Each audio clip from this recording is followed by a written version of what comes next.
Сәлем достар, қалайсыздар? Сіздерге тіске қолданатын бір-екі инструментті көрсетейін. Так, мынау темір шприц. Мынау кәдімгі тіске салынатын, қазақшалап айтқанда, түсінікті тілмен айтқанда ұйытатын укол. Былай ішіне қоямыз. Енді басына инесін қоямыз. Былай.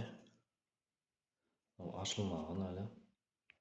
Сіздерге көрсету үшін ашып көрсетіп жатырмын. Мына жеріне мынау инесі кіреді ішіне, ампулаға.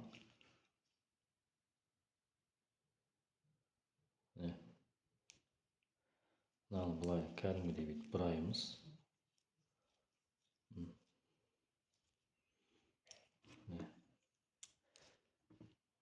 Осылай.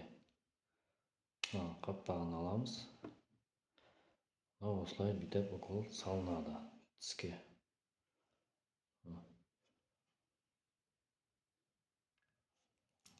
Так, енді келесі.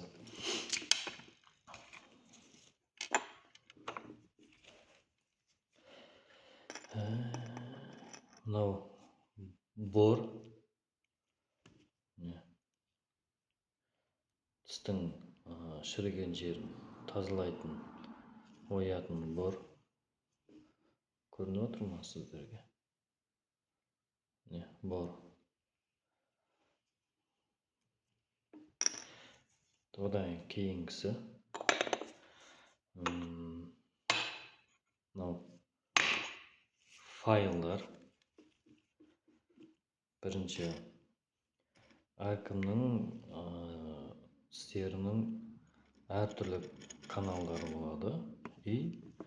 Оның каналдың жіңішкесі болады, или жуандау, или ортаншасы болады. Жіңішке каналдарда болады. Оған андай 0,8-ден бастап қолданамыз. 0,6 да болады бұның. 0,8. Көріне ма сіздерге? 0,8. 0,8. Кейін 10-дағы бар. Міне 10-дағы. Размері үлкейген сайын мынаусы да үлкейе береді.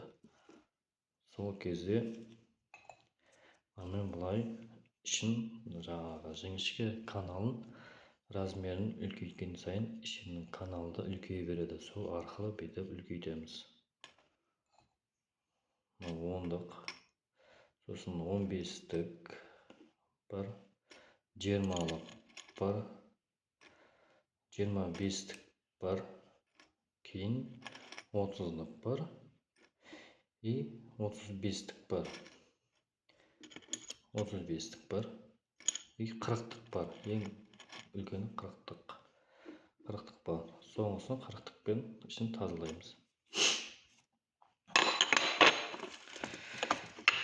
Одан кейін мына нәрсе бар. Канал наполнитель деген бар. Мынау каналдың ішінде өзінің тұратын дәрісі болады. Оны бірінші араластырып аламыз да, мынаған жағып, мынаған бұрама, басқан кезде бұралып айналады. Сол кезде каналның ішін жаңағы дәрімен толтырады. Сол үшін арналатын нәрсе.